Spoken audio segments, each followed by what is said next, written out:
Good morning, everybody.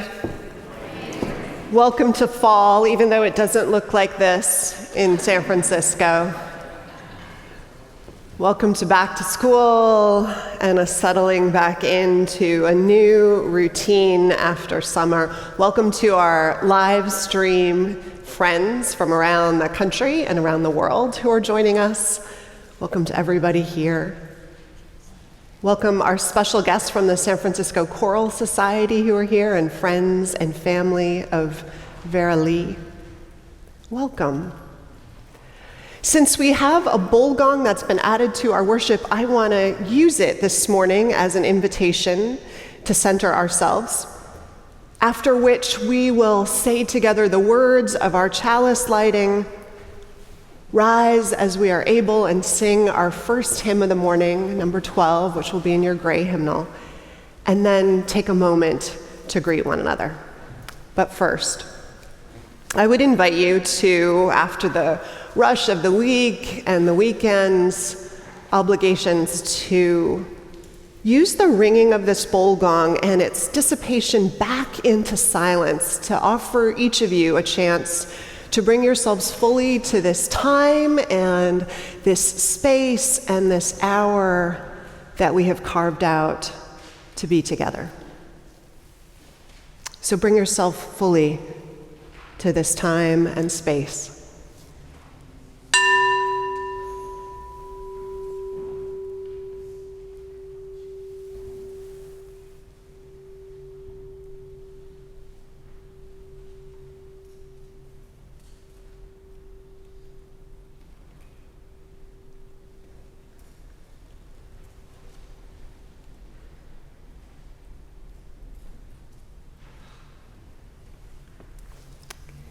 And now I invite us to say the words of our chalice lighting. They're printed in your order of service. We light this chalice for the light of truth, the warmth of love, and the fire of commitment. We light this symbol of our faith as we gather together.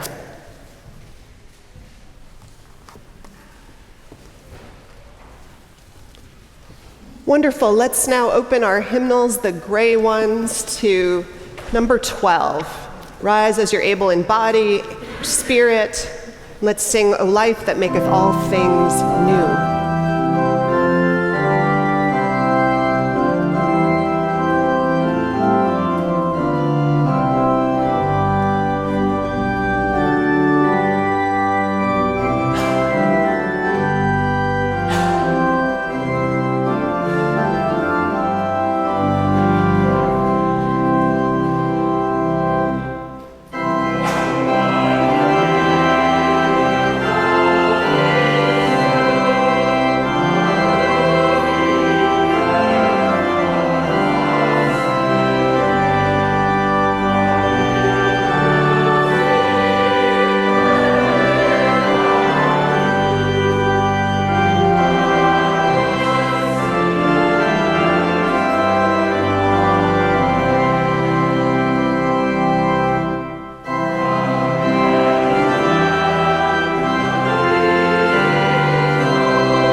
standing, put down your hymnals. If you are new here, visiting for the first time or one of the first times, can you just raise your hand? Welcome. We are especially glad to have you with us. And now let's take a moment to introduce ourselves to people near us. A musical cue will invite us back into worship.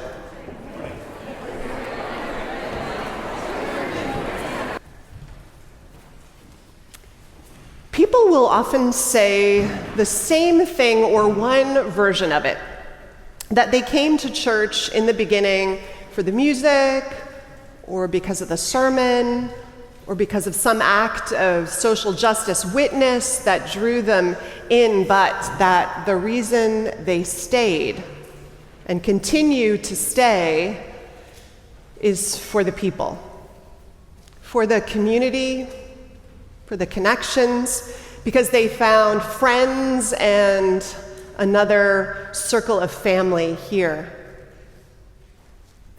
Today, we're going to honor two parts of our shared life in the service. One, our small group ministry program and its power to make connections among us.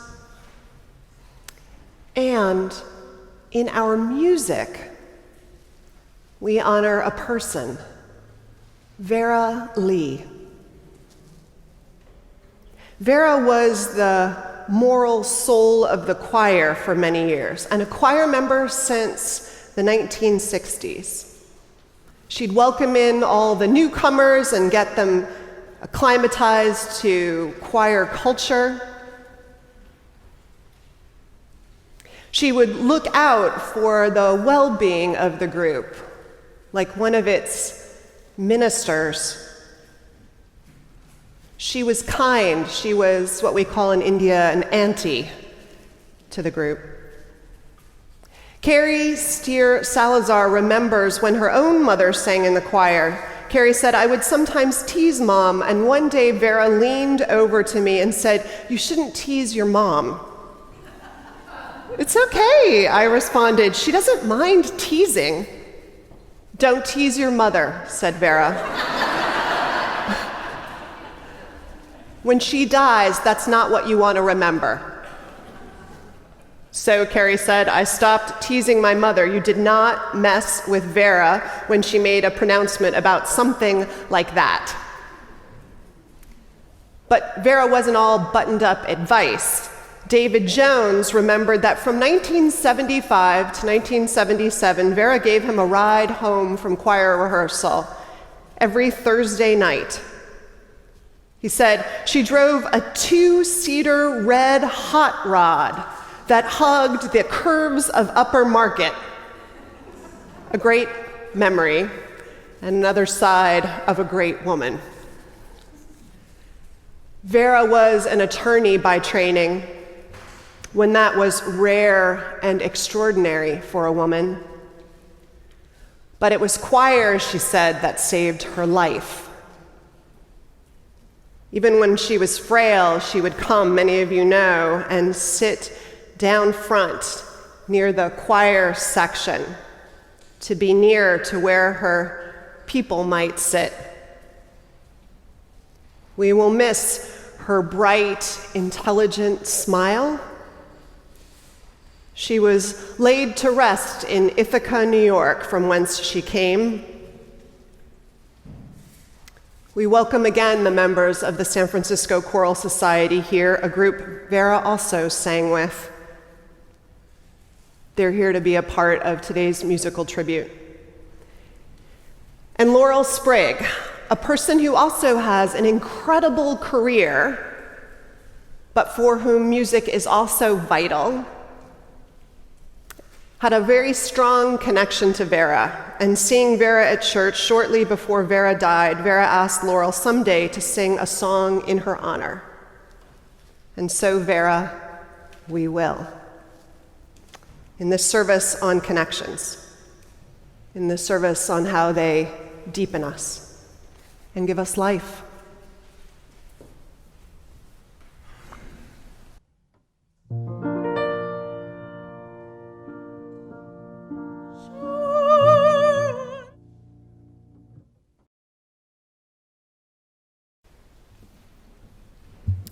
Thank you, Laurel. Will you please rise now and join in saying our covenant and singing our doxology together?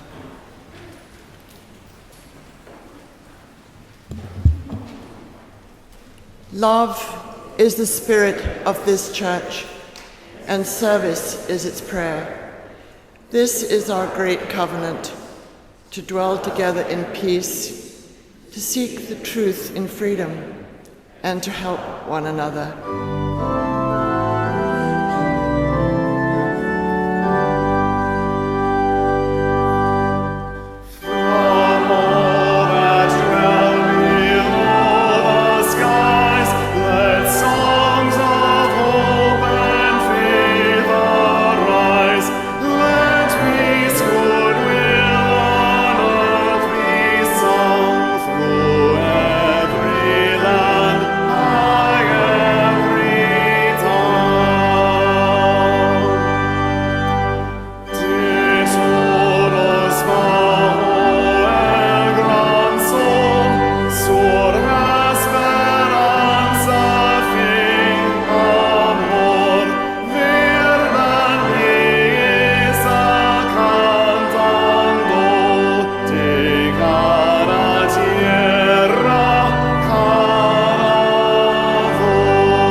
Good morning. I'm Judy Payne, Secretary of the Board of Trustees and a member of the choir.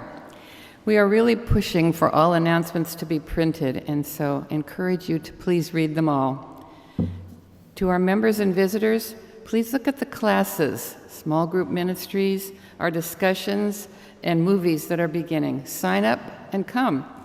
Please consider yourself invited to be part of the larger life of this community that happens beyond this hour in any way you feel called. The life of this community grows deeper the more we can be together. And please join us this week, in particular in our witness event right after the service, but especially be part of our rush hour interfaith witness event this Thursday. All the details of both of these are in your Sunday program. And lastly, please join us in the Murdoch Room following the service for a short reception celebrating the memory of Vera Lee, who died this summer. In the spirit of our witness, we share now in our ritual of remembrance and commitment. Thank you. Recognizing that there is human suffering all over this world in wars declared and undeclared, or in the course of natural and human catastrophes, we ring our gong this morning in honor of one such place of suffering. We ring it 7 times for the 7 children who have lost their lives this year in federal custody at detention camps. And those rings stand symbolically witnessing to the 70,000 adults and 11,000 children in these camps. Also for all who have died seeking a better way for their families or freedom from fear. May we keep all those named and their loved ones in our thoughts and prayers. And may we ease the tide of human suffering this coming week, howsoever we can.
Let us now enter into a time of meditation and silence, holding the grief of the world and our own griefs,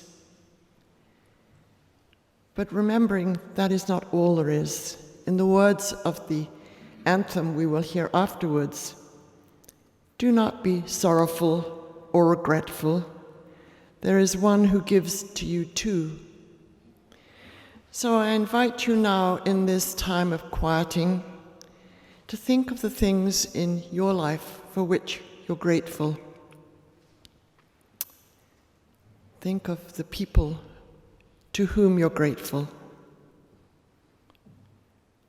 Think of the beauty of this world for which you might feel gratitude.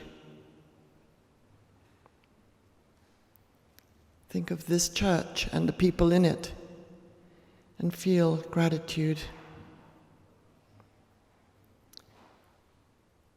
So now we will take a time of silence together, each of us in our own hearts, remembering that which we have to be grateful for, and in this willingness to feel gratitude, we stand against a world that is angry and divided, and therefore we come together. So let us come together now in our silence and in our heart-filled gratitude for all that is good.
The first time I entered this building, I was new not only to the congregation, but to Unitarian Universalism.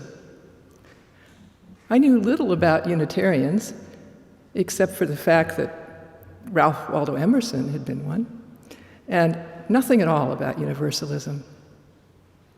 Now, I would say I was a Universalist by inclination, even as a child.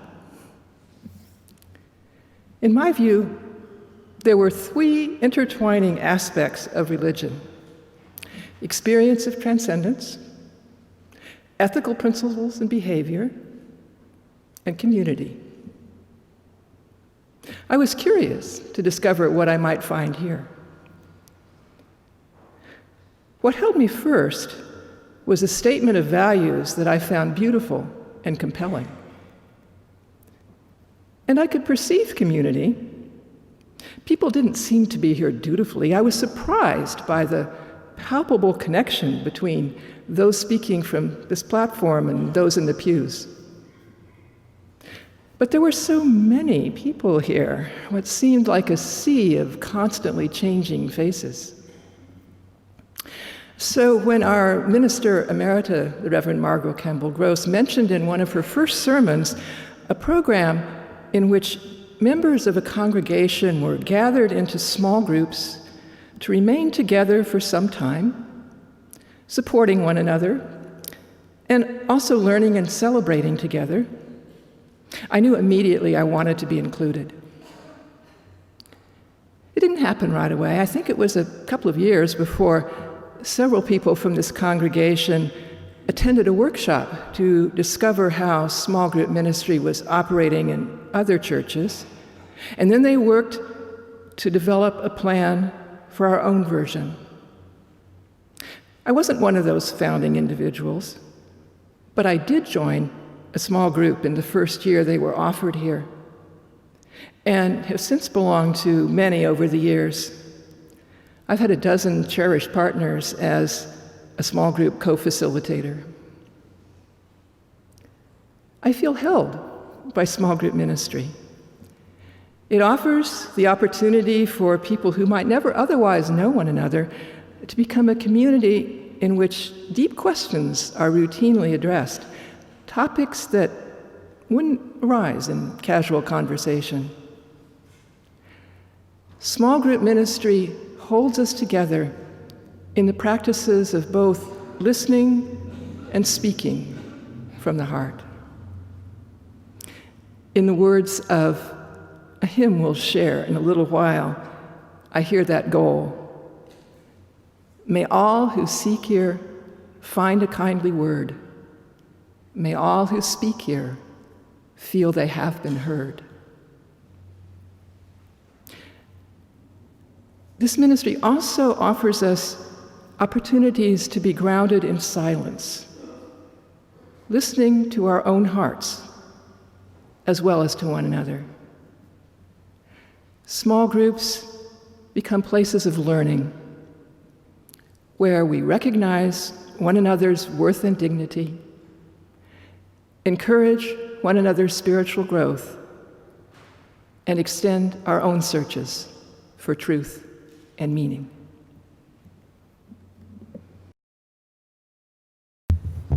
Last week, without any warning, I didn't even have it announced in the order of service, the offering that we took was for hurricane relief and climate-related disaster relief. And I just want to say, I don't know how we did it, but we raised $1,339 to send in toward the folks who have lost homes and are struggling for fresh water, and that's thanks to the generosity of all of you without any warning. So with gratitude for the generosity of this community that supports the works and ministries of this congregation, today's offering will be both given and gratefully received.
My name is Ralph Fenn.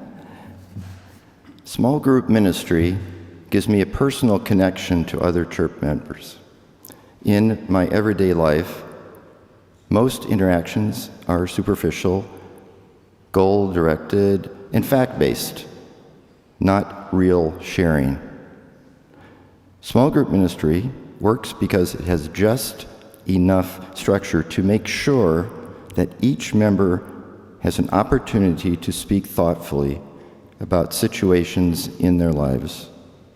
For me, the most valuable part of small group ministry is a feeling of acceptance by the group, regardless of what I may want to say. In small group ministry, everyone gets designated time to speak, which is extremely helpful for a quiet person like me. In the 16 meetings or so from October to May, I feel like I truly get to know each group member. When I hear others discussing their lives, I often have new insights into my own life. Also, UUs are just interesting people that have fascinating stories. I have participated in small group ministry almost every year since I joined the church congregation here in 2008, and I never get tired of the groups. In fact, right now I miss small group ministry because I know that it would be helpful to me to face the current challenge, which is my father was admitted last week to a skilled nursing home for a head injury. So very much looking forward to starting October again. In summary, small group ministry is a place where I can tell others what I really think and feel without worrying about others' reactions. Each small group ministry group is a small community where every person feels accepted, supported, and held.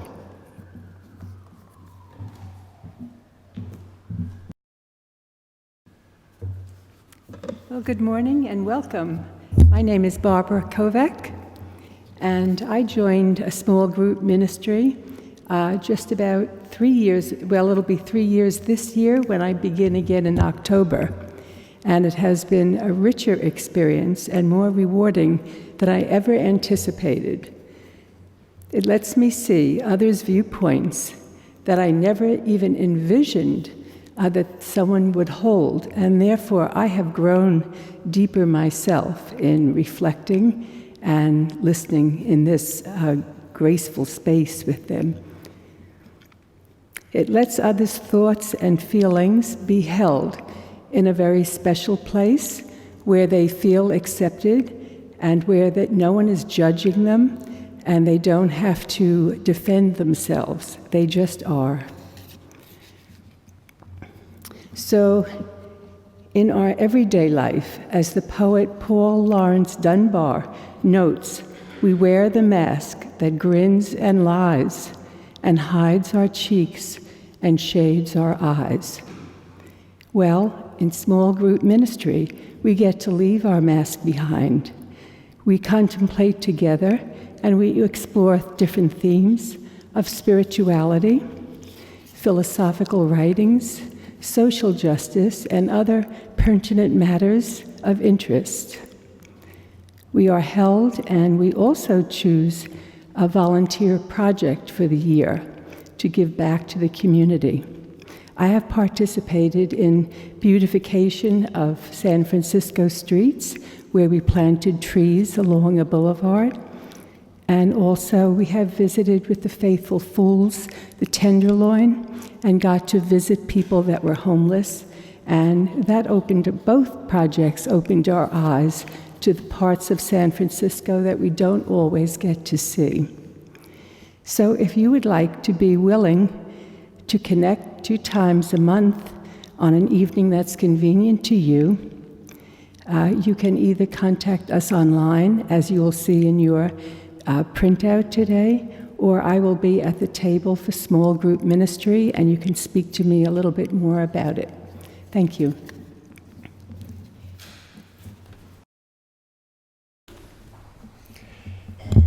If you could turn in your gray hymnals to hymn 389, this is an opportunity for us to have our own spirits draw closer to us after these beautiful reflections, both spoken and sung. We will now sing all together around, gathered here, and we'll just see how strong our bodies and minds are by asking you to decide whether to break up into a round or not. But we'll sing it through, straight through once together, and then we'll invite you to sing it through 3 more times, starting at different times. So here we go. Gathered here in the mystery of the hour, gathered here in one strong body, gathered here in the struggle and the power, Spirit draw near. Gathered here in the mystery of the hour, gathered here in one strong body, gathered here, one strong body, Spirit draw near. Gathered here in the mystery of the hour, gathered here in one strong body, gathered here in the struggle and power, Spirit drawn,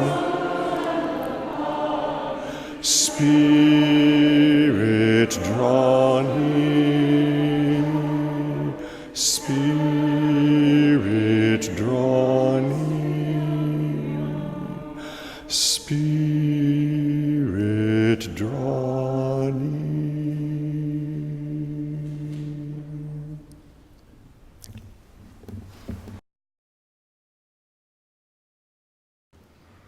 This is a big church. The sanctuary is big. The center is big. And there are many, many people who gather here not only on Sunday mornings, but throughout the week. And I don't know about you, but when I first came to this church, I found it a bit overwhelming.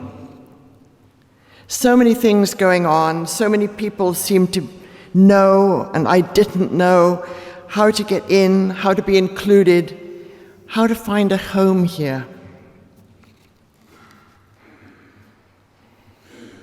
There are many reasons it's good to be part of a large church. We can host the winter shelter program for men who are homeless. A smaller congregation couldn't do that very easily. And we can initiate and support a free after-school program for children in our neighborhood up on top. It would be hard for a small congregation to do this. We have a great religious education program for children, a thriving young adult group. This can happen in a larger church. We have wonderful, wonderful organ music and a great choir. I could go on.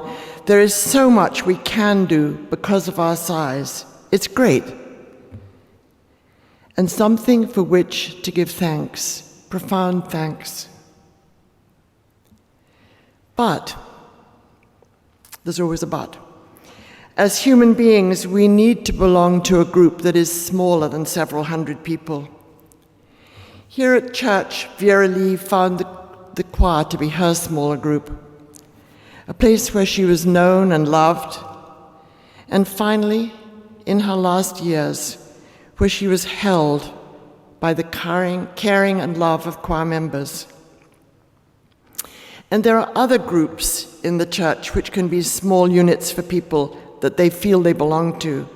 The young adults, the art committee, social justice ministry, Society for Community Work. There are many, many smaller groups which people can belong to. But this morning, I want to focus on small group ministries, which we started some 20 years ago. sensing a need for intentional, smaller groups to support and encourage people in their spiritual questing, and most importantly, where people could connect to each other in a deeper way and connect to themselves in a deeper way.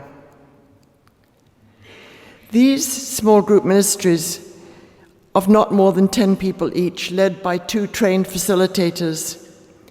They meet every 2 weeks from the fall through the spring, and they're intentionally designed to provide a safe, confidential space so the participants can develop a sense of trust. Trust in each other, trust in their own voice, and trust in the space which holds them there together. And this enables a deeper sharing. Each meeting can be for 2 hours, and people are asked to commit to the group after the initial tryout sessions. The structure is carefully thought out to enable a sense of safety as well as openness. And this morning I want to focus on a particular aspect of small group ministries, which is the practice of deep listening. To learn to listen to someone else without judgment, openly, is a skill and an art that I believe can be learned. Being listened to, deeply listened to, is healing. It can be transformative. As Unitarian Universalist minister Jacob Trapp wrote, "It is language that makes us human, and 1/2 of language is to listen. Silence can exist without speech, but speech cannot live without silence. Listen to the speech of others. Listen even more to their silence.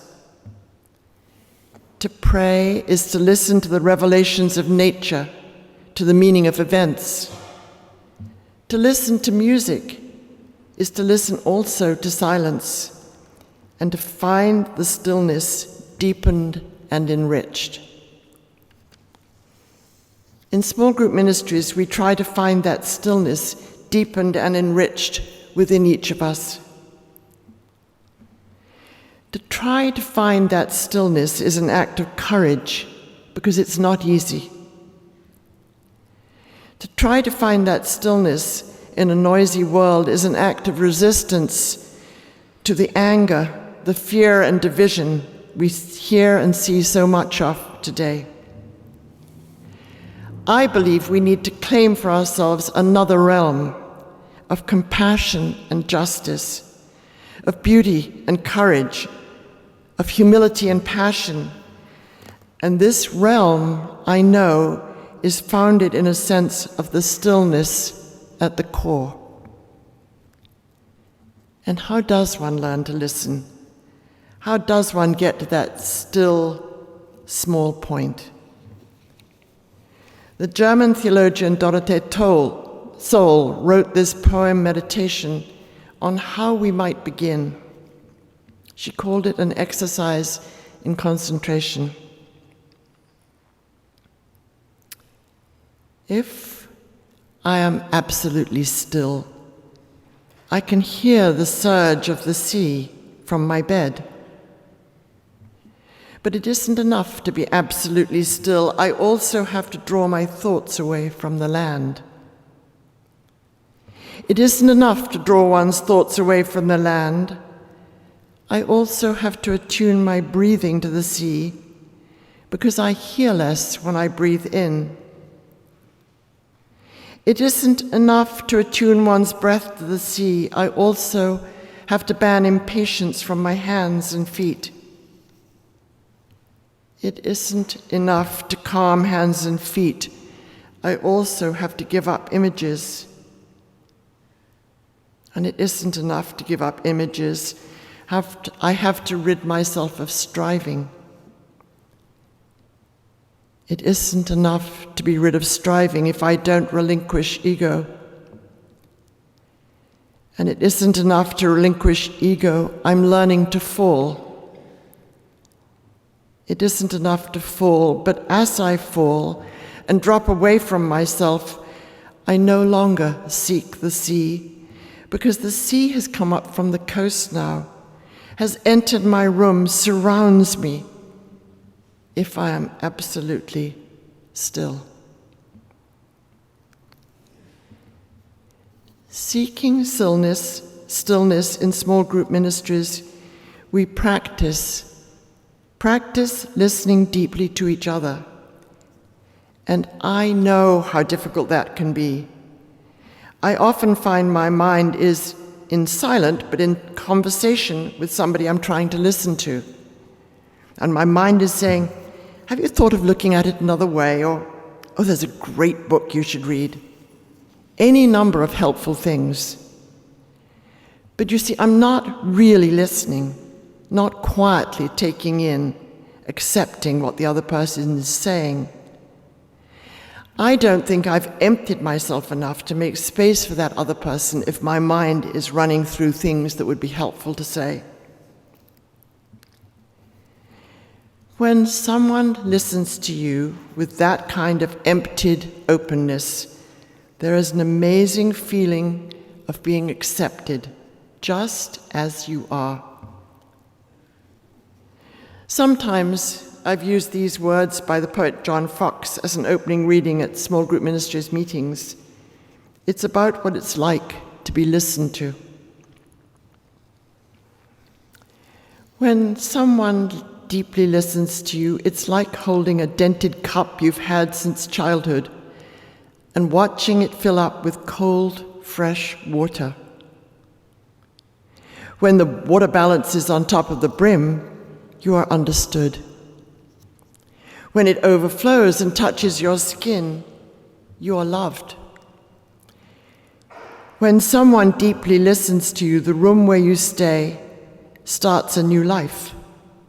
And the place where you wrote your first poem begins to glow in your mind's eye.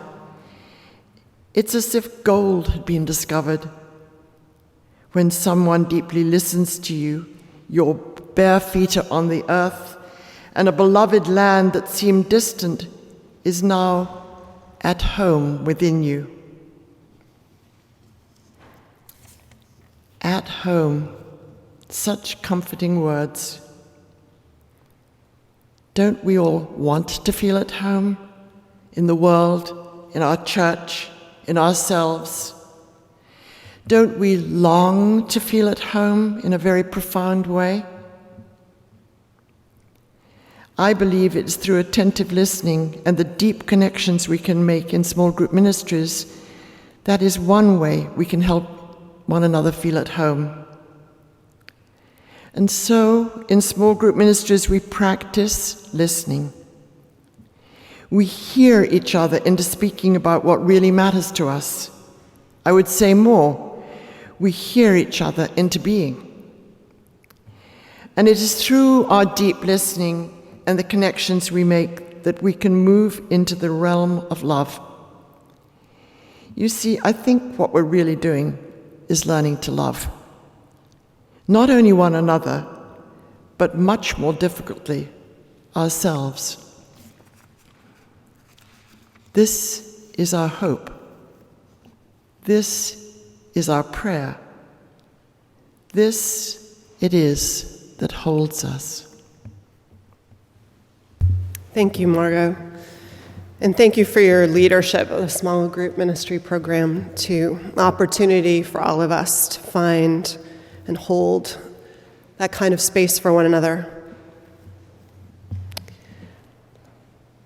Let's close with hymn number 360 in your gray hymnals, Here We Have Gathered.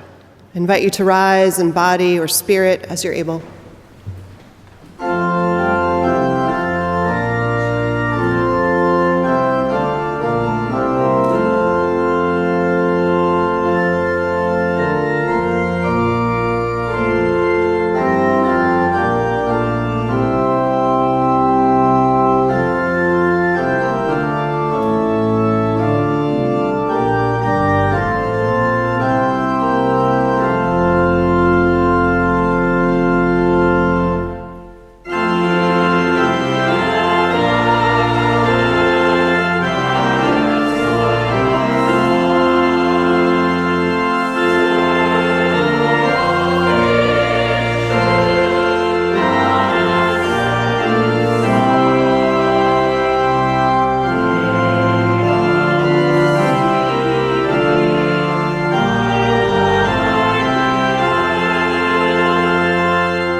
standing and put down your hymnals.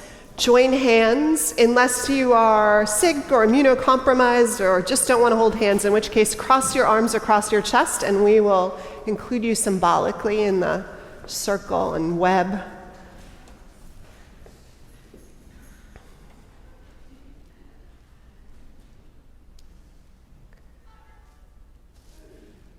And now in our comings and our goings, may the light of love shine upon us.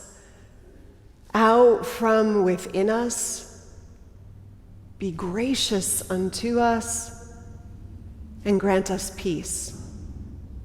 For this is the day we are given. Let us rejoice and be glad in it. Amen.